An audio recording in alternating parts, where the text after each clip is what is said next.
Assalamualaikum warahmatullahi wabarakatuh. Pada kesempatan kali ini, saya akan membahas mengenai subbab yang pertama dari bab 7, yaitu hakikat ilmu pengetahuan. Yang pertama ada pengertian ilmu pengetahuan dan teknologi. Apa itu ilmu? Ilmu adalah pengetahuan. Ilmu mengandung 3 kategori, yaitu hipotesis, teori, dan dalil hukum. Kemudian ada pengetahuan. Pengetahuan merupakan hasil proses dari usaha manusia untuk mengetahui sesuatu.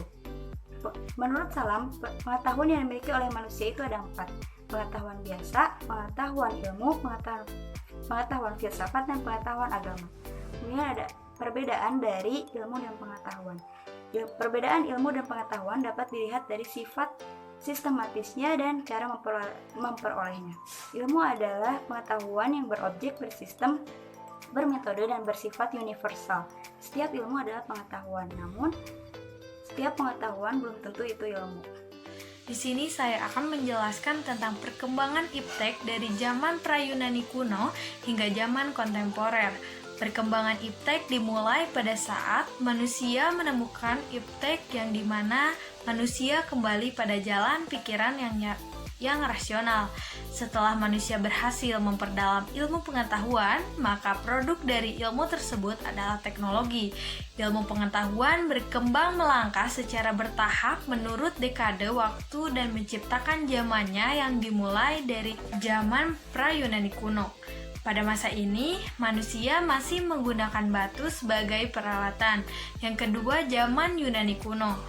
Yunani pada masa itu dianggap sebagai gudang dari ilmu dan filsafat karena bangsa Yunani pada masa ini tidak lagi mempercayai mitologi. Yang ketiga, zaman abad pertengahan. Para ilmuwan pada masa ini hampir semua adalah para teolog, sehingga aktivitas ilmiah terkait dengan aktivitas keagamaan.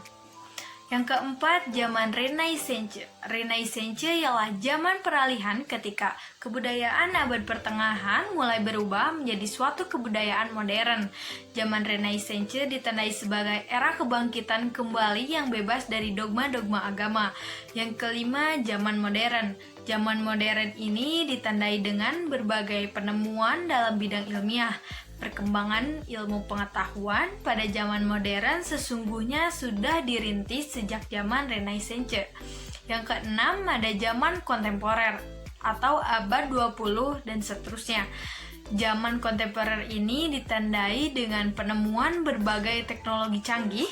Pada zaman ini, teknologi komunikasi dan informasi termasuk salah satu yang mengalami kemajuan sangat pesat. Mulai dari penemuan komputer, berbagai satelit komunikasi, internet, dan lain-lain. Sekian yang bisa saya sampaikan tentang perkembangan iptek. Baiklah, selanjutnya saya akan memaparkan poin-poin penting dalam Pancasila sebagai dasar pengembangan ilmu pengetahuan dan teknologi. Fenomena pertama menentukan relasi paling ideal antara iptek dengan nilai budaya serta agama. Fenomena kedua menempatkan pengembangan iptek di luar nilai budaya serta agama.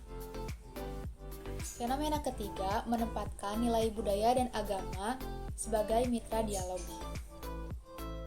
Nilai-nilai Pancasila sebagai dasar pengembangan iptek.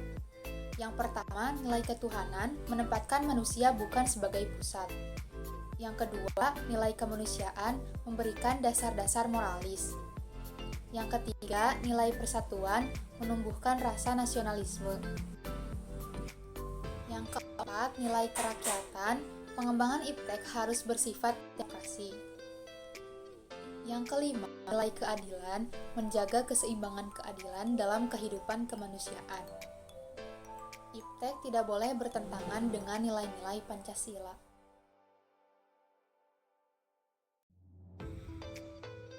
Urgensi kedudukan Pancasila sebagai dasar pengembangan iptek. Yang pertama, urgensi Pancasila sebagai dasar nilai pengembangan ilmu. Kemajuan iptek tidak selalu memberikan dampak positif bagi proses kemandirian dan sikap menghargai hasil produk dalam negeri. Ada beberapa pandangan mengenai Pancasila sebagai dasar pengembangan ilmu yang mengandung makna yang berbeda-beda yang telah dipaparkan dalam buku. Makna yang pertama, bahwa iptek tidak bertentangan dengan nilai-nilai yang terkandung dalam Pancasila. Makna yang kedua, bahwa setiap ilmu, pengetahuan, dan teknologi yang dikembangkan di Indonesia harus menyertakan nilai-nilai Pancasila sebagai faktor internal. Yang ketiga, bahwa nilai-nilai Pancasila berperan sebagai rambu normatif bagi pengembangan IPTEK. Dan yang keempat, yang terakhir, penempatan bahwa setiap pembangunan IPTEK harus berakar dari budaya dan ideologi bangsa Indonesia. 2. Alasan diperlukannya Pancasila sebagai dasar nilai pengembangan ilmu yaitu A. Pluralitas nilai yang berkembang di Indonesia beriringan dengan kemajuan IPTEK menimbulkan perubahan dalam cara pandang manusia tentang kehidupan. B. Dampak negatif yang ditimbulkan kemajuan IPTEK terhadap lingkungan dapat membahayakan eksistensi manusia di masa yang akan datang. C. Perkembangan IPTEK dengan politik global dapat mengancam nilai-nilai khas bangsa Indonesia. D. Penggunaan IPTEK dapat menggantikan peran nilai-nilai luhur hingga berisiko rawan bencana pada generasi yang akan datang. E. Gaya hidup global menggantikan nilai-nilai kearifan lokal. 3. Dinamika dan tantangan Pancasila sebagai landasan pengembangan IPTEK. Tantangannya yaitu A. Kapitalisme yang menguasai perekonomian dunia, termasuk Indonesia. B. Globalisasi menyebabkan lemahnya daya saing Indonesia dalam pengembangan IPTEK. C. Konsumerisme menyebabkan Indonesia menuju pasar bagi produk negara lain. D. Pragmatisme yang berorientasi pada 3 ciri yaitu keberhasilan, kepuasan, dan hasil mewarnai kehidupan bangsa Indonesia. Kaitan hubungan antara Pancasila dengan ilmu gizi. Ilmu gizi memenuhi nilai-nilai Pancasila sebagai dasar pengembangan ilmu. Yang pertama, nilai ketuhanan. Ilmu gizi digunakan manusia untuk meningkatkan kualitas hidupnya sebagai bentuk syukur terhadap nikmat hidup yang diberikan Tuhan Yang Maha Esa.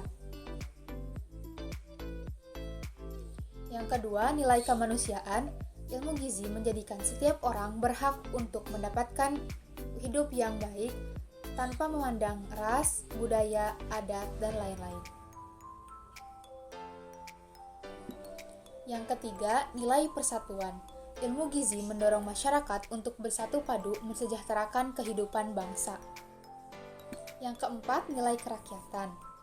Penelitian yang dilakukan dalam ilmu gizi bersifat demokratis. Artinya, setiap orang harus menghormati dan menghargai pendapat orang lain serta bersedia untuk dikritik. Yang kelima, nilai keadilan. Seseorang dapat mengaplikasikan ilmu gizi dengan memberikan pertolongan kepada orang lain yang memiliki status gizi yang buruk, sehingga terciptanya keadilan sosial bagi seluruh rakyat Indonesia. Kesan selama pembelajaran daring ini memang tidak semenyenangkan belajar seperti biasa, tetapi keadaan yang memaksa kita untuk belajar seperti ini supaya kita tetap sehat dan terhindar dari paparan penyakit yang ada di luar sana. Semoga keadaan ini cepat berlalu dan kita cepat bertemu dalam keadaan sehat walafiat. Amin. Terima kasih. Pesan saya dalam mengikuti mata kuliah Pancasila yaitu saya merasa senang dan terima kasih kepada Bapak karena saya mendapatkan banyak ilmu baru yang sangat bermanfaat. Pesan dalam pembelajaran pendidikan Pancasila kali ini, semoga proses pembelajaran pendidikan Pancasila ini dapat tetap berjalan dengan efektif meskipun melalui daring, dan kita ke depannya semoga lebih responsif terhadap materi yang diberikan. Terima kasih.